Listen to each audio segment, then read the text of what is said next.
Oh, we are live. Welcome to the live, everyone. So today, I'm going to give you a bit of an update on the channel and what we're going to be doing in the future. So you might have noticed I've done quite a lot of live streams recently. The reason for that is just because they're just so easy. You don't have to prepare. There's no editing. There's no video editing. Nothing. So they're just, they're easy.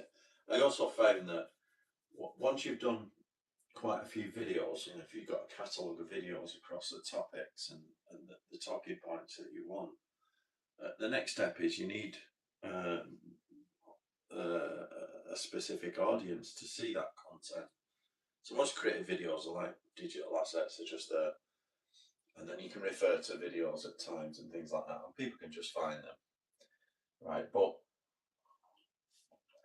apart from the fact that doing live streams is super easy and you don't have to think about it, well, you do have to prepare the topic and you have to understand the subject matter, of course. But there's no preparation really. There's no like editing. It's live. There's not a script or anything like that. And then once it's done, once we're done with this live, it's done. There's no like recording it, then editing it, and perfecting this, that, and the other. There's none of that. Getting B-roll. Yeah, and I like the fact of doing lives as well. It's good practice because there's no forgiveness. You don't get a second go at it. So doing a live is good. It's very convenient and easy. The other reason was because when you're on live stream, it's a bit like you're going to people's short feeds, so you actually find a new audience. So yes, you could say I've been a bit lazy, not doing long forms, but there's a lot of time and effort in doing long forms in editing. I've done a few. I've done like the interviews with John Frankel, the interviews with Glenn, things like that. And I am going to do some more interviews with people. I've got some brilliant ideas coming about interviews. I'm going to do some more sort of sport, fitness, jiu-jitsu type interviews or fight like maybe boxers and things like this. But I'm also going to do some business related interviews because I talk a lot about business. And if you look at all the interviews I've done, they're all around health, fitness, training, martial arts, things like that. I'm going to do some specific business related interviews. So obviously I do a lot of business content. I've done a lot of videos on that. I'm going to be interviewing other business leaders and other people that have started. But the other thing that I'm going to be doing in terms of long form, so I did a video, and I put the link down below. It's the first, in related videos, it's the first link. It's called the 7 Mental Models of Success, or I don't know the exact title, it's down below. 7 Mental Models of Success. And those 7 mental models, they're all like universal skills that you can develop. Think about personal development in any way. You need a set of, I always think you need a set of mental models rather than learning, you want all your skills to be transferable. And there's some kind of higher level skills that come in no matter what you're doing. So I did that video on the 7 mental models for success, which are things that you can just get better at, and they apply to most people, and you can use them and adapt them for your situation. So just to explain, I'm going to be doing, I've got the overall video, the 7 mental models for success. I'm going to be doing some long forms that are a deep dive in each of them topics. So just to recap on the 7 mental models of success, what they are. The first one is when to respond to text and emails. So this is going to teach matching and mirroring. And it really comes in for many different scenarios. One is obviously dating, helps you with dating. So you don't look too needy, all that kind of thing. There is a bit of mind games going there, but I'm going to be covering it. The second area of life where this comes in is negotiating a deal or sale of something, let's say a sale of a house, sale of some property, things like this. And when I do this long form, I'm going to be talking specifically about a couple of scenarios that I know of. One's in, say, a business context, one's in, say, a personal context, like a dating context. So that's number one, when to respond to text and emails. The next one is advanced communication techniques, such as active listening. This is for successful negotiation in life per se, whether it is negotiating with your spouse, girlfriend, boyfriend, whatever, partner, whatever you want to call it, or it could be with kids, it could be with a business partner, it could be with a client, it could be with a business deal, a sale, anything, right? So advanced communication techniques, this is active listening. So this is the sort of stuff that Scott taught me, my coach, and obviously he's the expert, so you can go and listen to all his stuff or buy his book, Order Out of Chaos, which is on my reading list. But I'm going to be going over some of those techniques. Number 3 is understanding the buyer-seller dynamic. I've heard of this term quite a lot, so it's putting yourself in a stronger position when these first 3 are in communication. So the buyer-seller dynamic, do you want to be the buyer or the seller? And it's a mindset, it's almost like a mindset. I was speaking to a guy yesterday who was asking me about flipping, he was relating to like dating and things and results. And I was telling him it works far better if you put yourself in the position of the buyer rather than the seller. And this is same in in a business deal, in a sale, who's more powerful? Is it the buyer or the seller? So the seller has the biggest overall opportunity, because they're selling a product or a service, but the buyer is in control. And I think it's the same in life. You want to put yourself in the buyer position, especially in things like dating. So I want to teach that. The 4th one is the best goal achievement system. So this is going to be my 3-step system, which is create the identity, set the goals, and then live in accordance with it daily, choosing 3 things. So I've done a lot of content on this. I always talk about it in every video because it is so important, but I'm going to be creating a video very specific on those 3 steps. The next one, which is the 5th one, is how to market any product or service. This includes things like digital marketing, the difference between paid and organic traffic and search engine optimization, the difference between paid SEO, organic SEO, where you're getting your traffic from. So I'm going to cover that, right? The 6th one is everything you need to start a business. I've done a few videos on this. What you need to start a business, things like passion, understanding leverage, taking accountability, unique skills, things like that. So I'm going to be doing another video on that. I know I did one when I was out in Krakow. It was last year, actually, last May, when I was with my brother in Poland. But the audio, it's a brilliant video that I've actually put the link down below. But the audio, there was so much flipping background noise at the time. I had to use this, like Joe uses special software to try and remove it, and it was remove the background noise, and it made it all wavy. So I'm going to do that again. And then the 7th mental model for success is all about attaining personal sovereignty. It's about living life on your terms.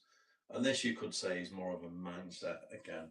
It's making sure you're always how to do that, how to attain personal sovereignty. And attaining personal sovereignty is attaining an inner goal. So there's nothing external here, right? The external happens to be a byproduct. It's not like teaching you to get something physical. It's how to attain it as an inner goal, personal sovereignty, living life on your terms. It's a mindset thing, which turns into practices, right? So they're the 7 mental models for success. So I'm just going to recap them. When to respond to texts and emails, advanced communication techniques such as active listening, understanding the buyer-seller dynamic, the best goal achievement system to get what you want, my 3-step system, how to market any product or service, including understanding digital marketing, the difference between paid and organic SEO, all the attributes you need to start a business, and how to attain personal sovereignty. They are the 7 mental models of success. So I'm going to be doing content on each of those areas. 2 other things that I'm going to do content on, talked about this before, an SEO Masterclass. I say that like I'm some kind of expert, right?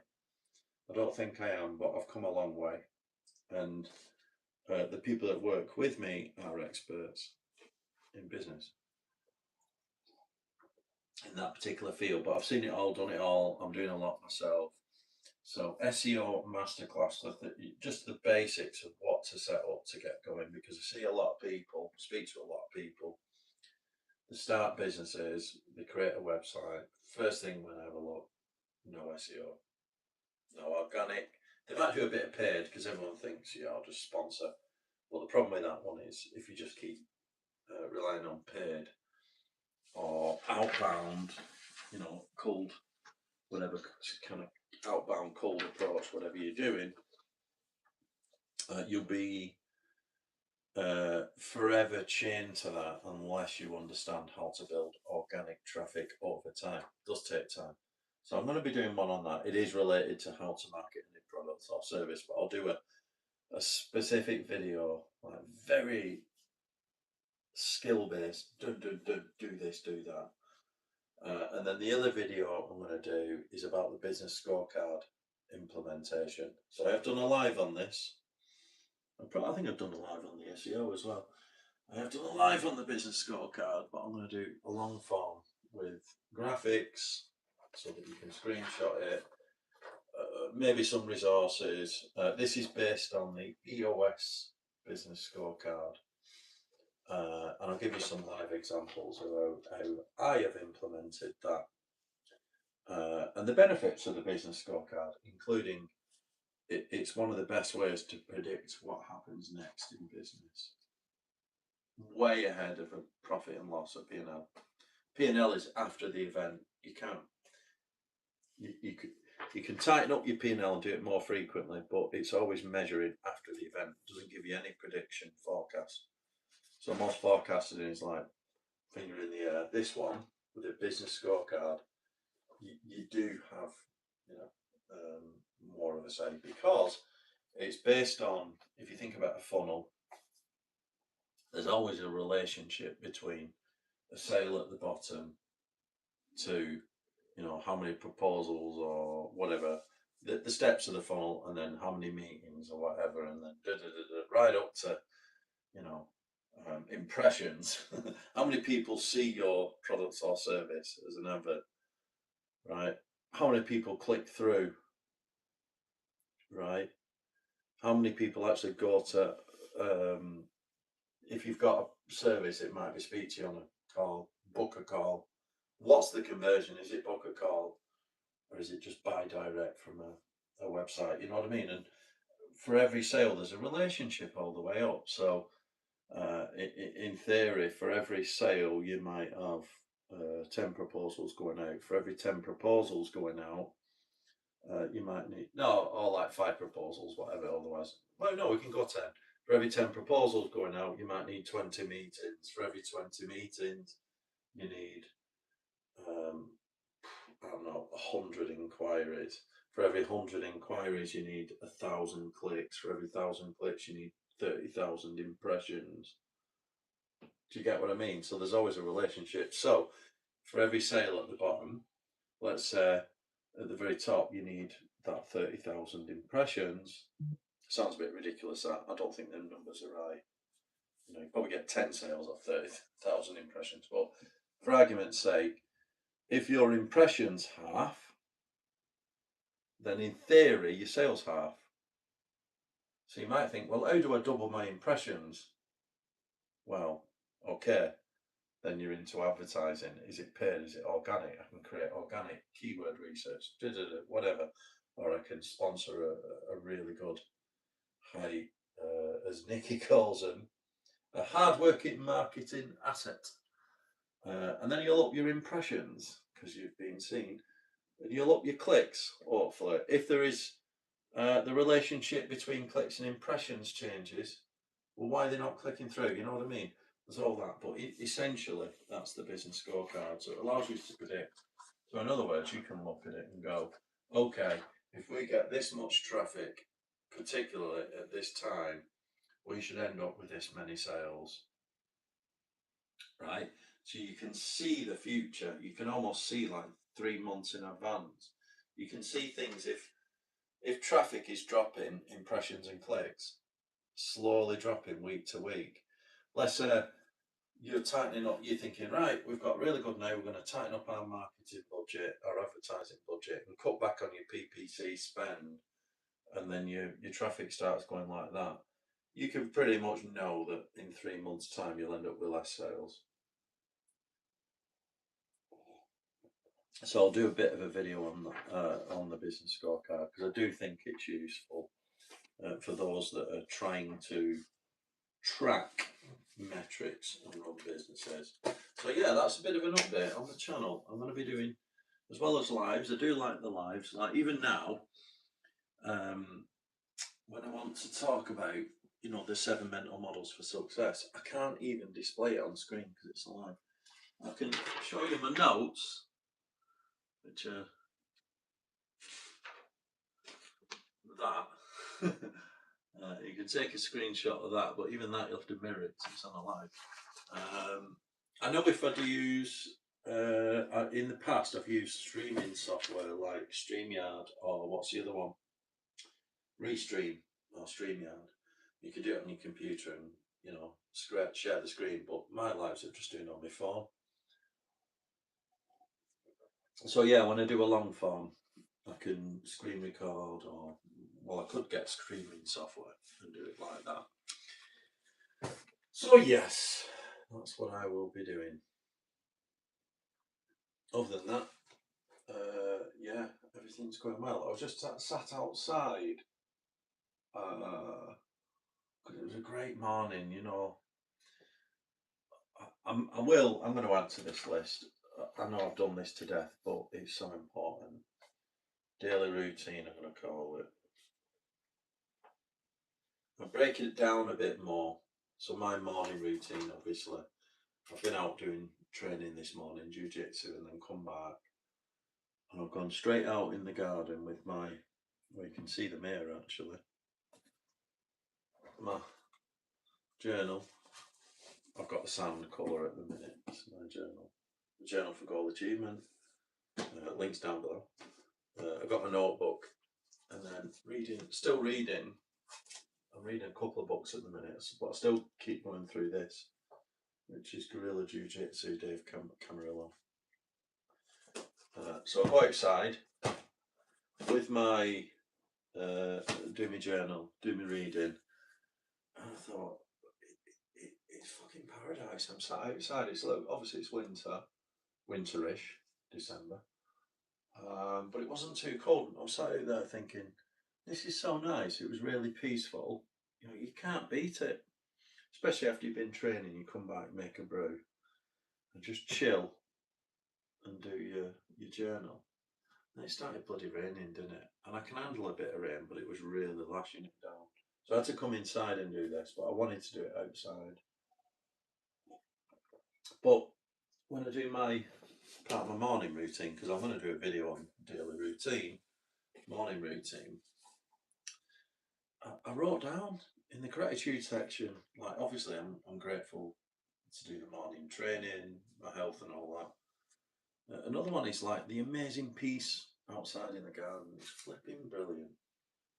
It was so amazing just to sit there and just write, you know, with a pen to paper, with a brew, to really write down things like gratitude, prepare your day with intent. Like here now, I'm writing down the 3 things I'm going to work on today. And it was brilliant, just sitting outside. I don't think you can beat that. I do that even when I travel take my journal, I'll still sit outside wherever I am, you know, and do that. And I think it's the best way to start your day, even on a Sunday. In fact, some Sundays I'll spend 2 hours out there reading, you know what I mean? Yeah, and I owe a lot to that.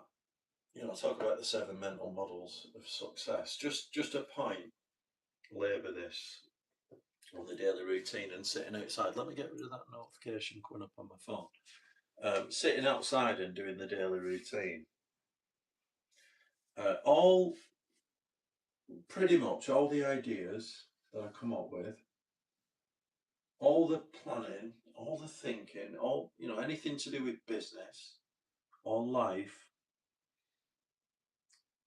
including everything like diet, fitness, the whole lot, you know, on the life harmony model, the 7 areas of personal development, which are they're on the website, but it's also in the start of the journal.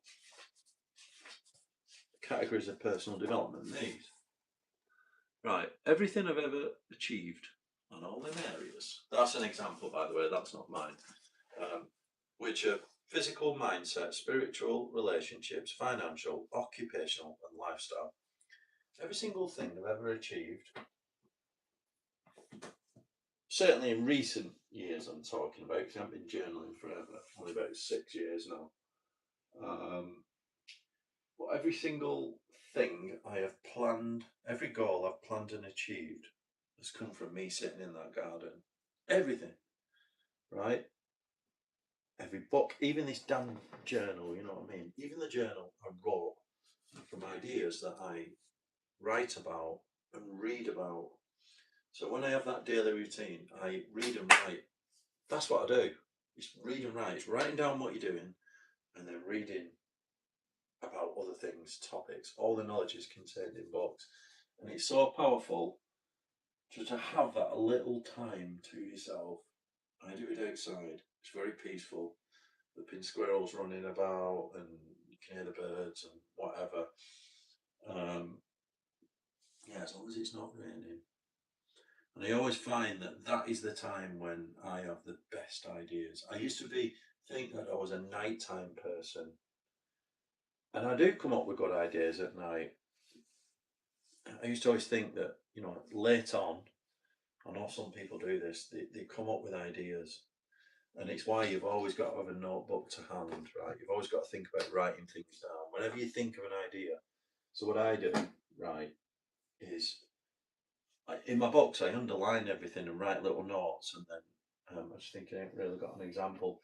But I've done this one before, you know, on the reading ones that I do. Reading, the Smart Reading Habits, it's called, the video. I write little notes in the index and underline it. And then all the ideas I take, and then I just put them down in a list. All these video ideas, absolutely everything. Designing the journal. I'm designing another one at the minute, which is about identity shifting. And I got all that from everything that I've read. Can you help with keeping ourselves motivated? Yeah. So on motivation, I've done a few videos on this. I think the first thing to understand about motivation is I don't think it's an actual real thing. I remember my cousin saying motivation's bullshit. I'm not sure if it's bullshit. I've said it's bullshit, but I'm not sure. What we mean by motivation is how to stop procrastinating and start working and stay committed, right? So for motivation, it's very important that you actually want to make the change or get the goal or do the thing. It's very important that is high for you. You know what I mean? And that's why I think identity is huge. So it's like if you're going to shift your identity, right? I always talk about identity. So identity, okay. Who are we? What is our identity? Well, essentially, We are the sum of our daily habits. What we do on a day-to-day basis makes us. So what that means is you can lie and tell yourself all sorts of nonsense. I am this, I am that. But at the end of the day, what you do on a day-to-day basis, the small stuff, the habits, the way you live your life, is who you are. Right? No matter what you tell yourself, it's confirmed in your daily habits. So once you understand that, what do you do to shift your identity? Well, if you want to become motivated about something, you first got to say, I am no longer doing this thing. I am now this person, and I'm going to do that, and I'm going to, this is me.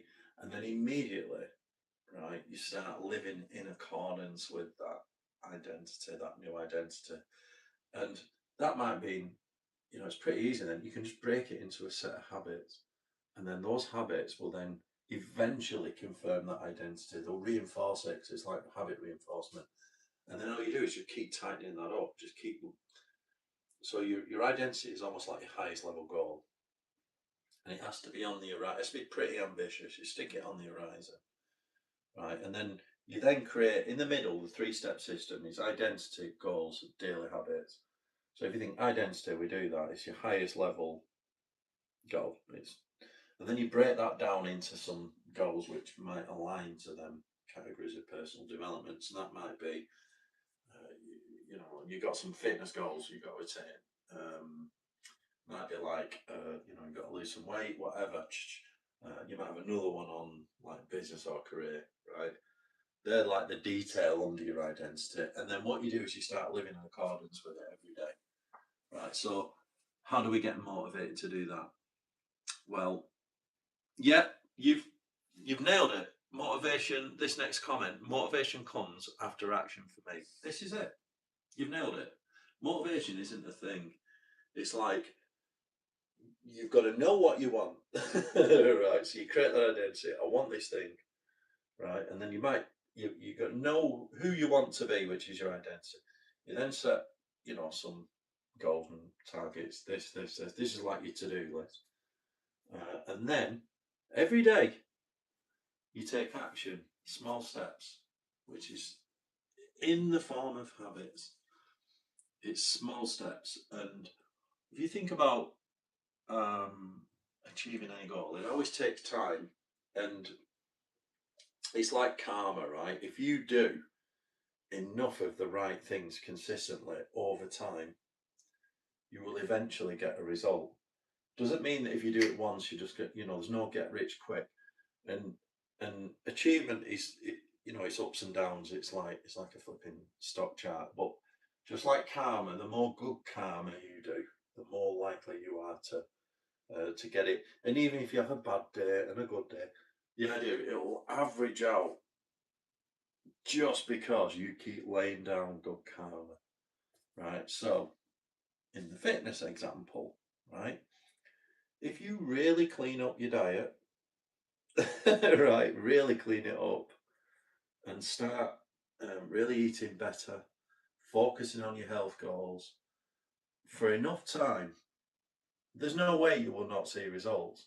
It's like every time I see people in the gym working very hard and you see them for years and they don't look like they're getting any results, you can almost guarantee it's diet related, right? They haven't sorted it. But if you do, I know this because I've done it myself many times.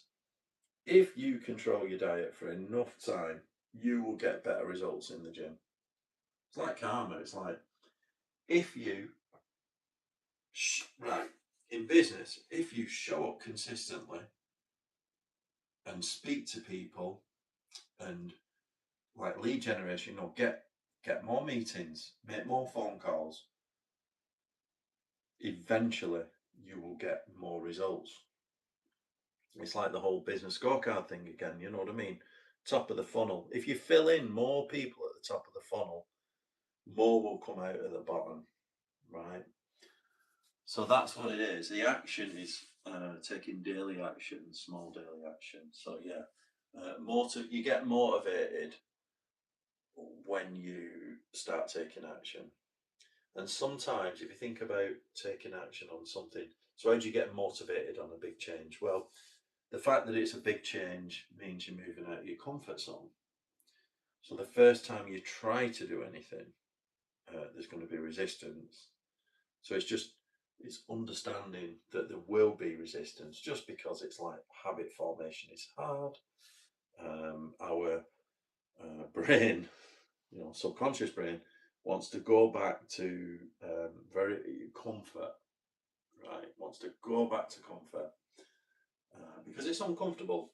And the way to get through that, well, logically, you've created that identity. You're saying, I'm going to be this person. Therefore, you've got to want to make the change, and then start practicing it every day.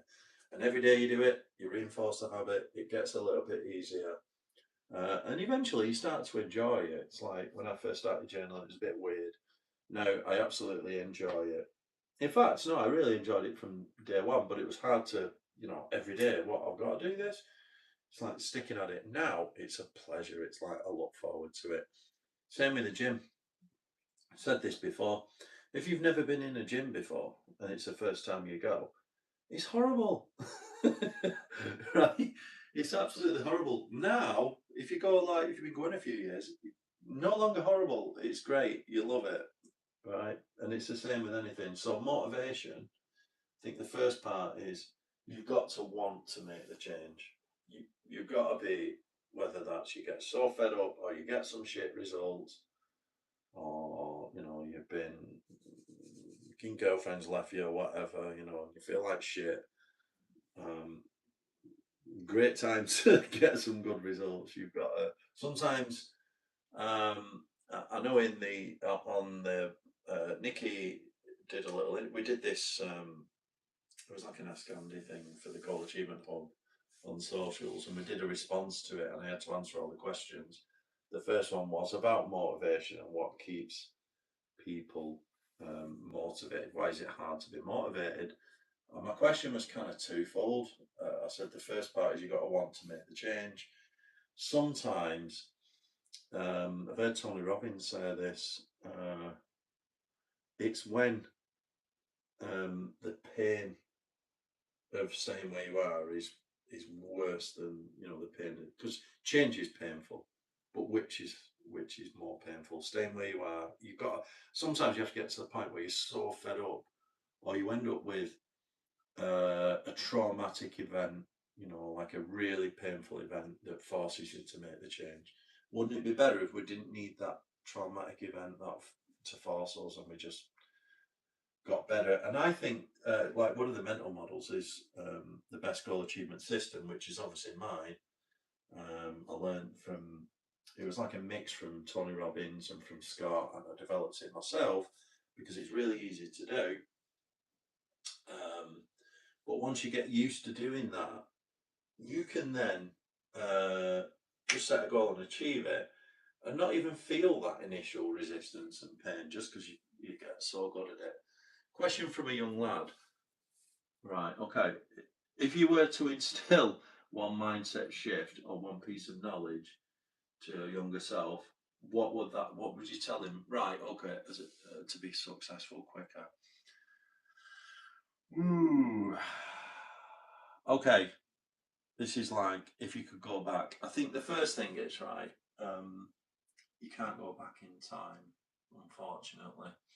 I always think that, like, I think where I am now, and I feel like I've got a lot of things sorted out, like certainly living life on my terms.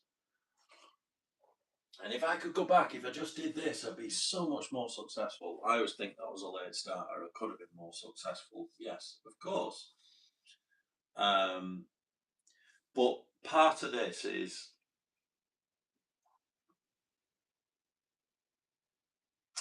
we only do.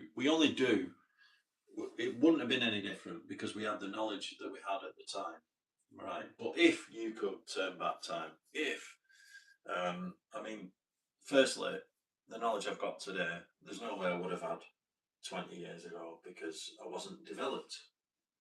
I haven't developed my thinking like I have today. But if you could somehow go back in time and give yourself a brain transplant with all this new knowledge, the biggest one I would probably, the one thing that's changed it for me is focus, understanding focus, right? I suppose there's two. One is living life on your terms. I think is super important. It's like making sure the focus that you apply daily has to be uh, based on what you want out of life. So it's like that identity thing. It's like, for me, my big issue was I was always ambitious and running about, even create my business before I had all this. But I didn't have focus, so I was a bit of a busy fool. I was just running around randomly and doing. And when you run around randomly, you start, if there's like 100 things to do, you start biting off the low hanging fruit rather than what you should be doing is deciding what's going to get you closer to what you want out of life and then focusing on that and pretty much ignoring everything else. So the biggest thing I would do if I was for a young lad is understand focus, right, matters. Focusing on the right things really matter. I think that's it, because that's how you're gonna that focus. You're pretty much gonna deliver all them 7 mental models just by having that focus. I think certainly, um, the personal sovereignty. How do you get personal sovereignty? Well, you've got to live life on your terms. That's mean you're doing what you want to do on a day to day basis, and you're making decisions based on what you want from life. It's not saying you're going to get the outcome. It's saying um, that identity thing. I'm now this person. This is what I do. This is what I want, and then you're just living in accordance with it, and that is that personal sovereignty. And it means focusing on the things that are for you and not the things that are not. So, li- uh, living life on your terms means you're making all the decisions on what you do in a day. You've not got someone emailing you and telling you're not working to someone else's schedule, basically. I know that might be difficult. You've got a job. Yeah, no problem. Yeah. Yeah, thank you for the back. Yeah, no problems, Rod. Uh, yeah, so it's important. I know this is difficult, if you've got a boss, because I've done that. When I worked in corporate, I had a boss, and usually it was a bit of a middle manager, basically. So he used to be pretty annoying, micromanager, come along, micromanaging you, I'll send you emails, list of things to do. And I had to kind of deflect it a lot. I mean, I was lucky because I was not your typical employee. I was, you could say I was a bad employee. I was a bit of a maverick. So I would always do whatever I wanted, no matter what. I'd still deliver what my boss wanted. I'd deliver it, but I'd be doing it my way. So if he was like, do this, do that in that order, I'm not saying I would completely ignore it, but the way I would look at the problem and go, what's going to get me closer to the problem? And I would not do exactly what he said. Now, and I would also not turn up exactly what he said. I would not. I would do whatever I wanted. And the only reason why I survived, in that job, well, I think two reasons. One, because I was highly skilled at the job, and they needed these, they liked what I could produce. But the main reason was I always delivered the outcome. But the way I attacked it was my way. But if I didn't deliver, I'd have been out the door. I'd have been out the door. The only reason why I survived and got away with breaking all the rules was because I always delivered. Because at that time, I looked at the problem and I just did it my way. So it's like, no, I'm going to focus on this, and this way. So even though I wasn't, say, as conscious I am today on focusing on the right things, I was still kind of doing it. But back in those days, I was much more, I didn't have, let's say, um, the autonomous nature that I have in life today. And I was doing whatever my boss wanted, although I was doing it my way. I was still getting the results, and that's why. So it doesn't matter whether you've got a business or a job. I think focusing on what you want to achieve So let's say the project that you're given, let's say you have a job. I'm very good, thank you very much. Let's say that, thanks for joining. Let's say the project that you've been given by your boss, let's say you're in a job, boss give you a task, and you got to achieve it. Firstly, it doesn't matter whether you're in business or a job. We all have a boss, right? We all have. I have a boss. They're called clients. So the client gives you a job, or your boss gives you a job. You need to achieve that, right? If what they're asking you to do is not what you want for life, like for your life, it's not in your identity, then what do? Well, you could argue that you've got two choices here, right? Let's say somebody's asking you to do something that you don't want to do, and that could be a boss or a client. You've then got to decide, you've always got to check in. Is this in alignment with my identity? Right. So the test there is anything that my client asks me to do for my business is in alignment with my identity, because my business is in my identity.